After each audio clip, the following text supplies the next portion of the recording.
Hindi ko alam kung maniniwala ka sa multo. Pero pagkatapos ng karanasang to, baka magbago ang pananaw mo. Ako si Tolitz. At ito ang kwento ng pinakanakakatakot naming bakasyon. Sa isang lumang bahay na matagal nang may tinatagong madilim na lihim. Summer noon, nagpasya ang buong pamilya namin pumunta sa probinsya ng tatay ko. Isang maliit na baryo sa Quezon. Matagal nang hindi na ipapasyal doon. Kaya excited kaming lahat. Lalo nang marinig namin may lumang bahay kami roon. Na dating rest house ng lolo at lola ko. Sabi ni Papa, nung dekada 70, yun ang pinakapaborito nilang tambayan tuwing summer. Malapit ito sa dagat, maraming puno at napakatahimik. Pero simula raw nung namatay si Lola, hindi na ulit ito ginamit. Pinabayaan na lang. Pagdating namin sa bahay, ramdam mo agad ang bigat ng hangin. Parang may nakamasid. Ang mga bintana, puro alikabok. Yung pintuan, tumutunog sa bawat galaw. Pero mas kinilabutan ako. Yung malaking painting ng isang babae sa sala. Maputi. Nakaputing bestida. Pero wala siyang mata. As in, wala talagang mata sa painting. Huwag mo nang pansinin yan, sabi ni Papa. Baka si Tita Lupi yan. Nagpakamatay dito noon. Napalingon kaming lahat. Ano raw? Tanong ng ate ko. Basta, matagal na yun. Huwag nyo na lang istorbohin ang paligid. Dagdag pa ni Papa. Unang gabi pa lang, may narinig na akong kaluskos sa kisame. Akala ko pusa. Pero maya-maya, may biglang bumagsak na gamit sa kusina. Pagtingin ko, wala namang tao. Pero may basag na plato sa sahig. Yung aso pa namin, nakatitig sa sulok ng dingding. Tahol lang tahol. Parang may ibang presensya. Kinabukasan, hindi ko nasabi agad sa mga magulang ko. Pero bandang hapon, nakita ko siya.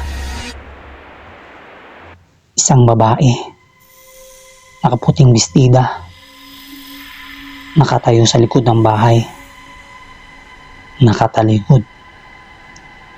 Akala ko, kapitbahay. Pero nung tinawag ko,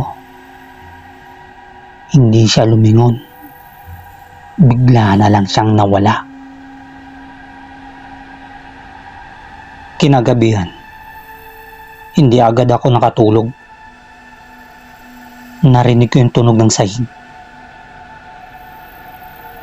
Parang may naglalakad. Pero pagsilip ko sa labas ng kwarto, wala.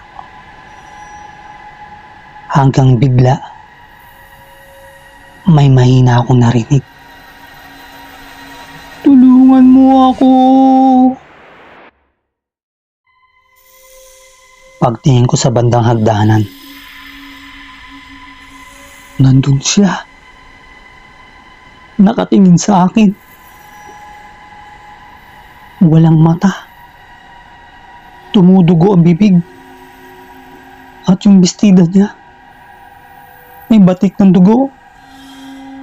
Bigla siyang umakbang pababa. Mabilis. Pumasok agad ako sa kwarto. Sinirado ko ang pinto. At sa gilid ng pinto, nakita ko ang anino niya. Tumatayo siya sa labas. Pero hindi siya tao. Hindi siya naglalakad. Parang lumulutang. Kinabukasan, nagsimula na magkasakit ang kapatid kong bunso. Lagi siyang tulala. Umiiyak nang wala sa oras. Hanggang sa isang gabi, nagsisigaw siya. Andiyan na siya! Nasa ilalim ng kama! Pag-angat namin ng kutsyon, walang tao. Pero may mga kuko sa sahig. Parang may kinalmot. Yung aso namin. Biglang namatay kinabukasan. Nakatirik ang mata. Parang nasakal. Tinawagan agad ni mama ang isang albularyo. Pagdating niya, hindi pa siya nakakapasok sa pinto. Napayuko siya. Sabi niya, hindi siya umalis dito.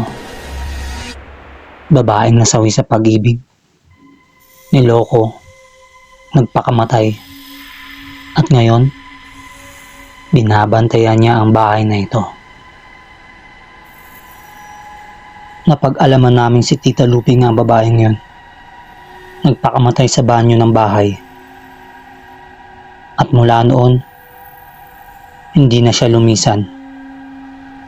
Gabi-gabi raw siyang umiiyak. Naghihintay. Kahit umalis na kami sa bahay na yon, hanggang ngayon, dala ko pa rin ang bangungot.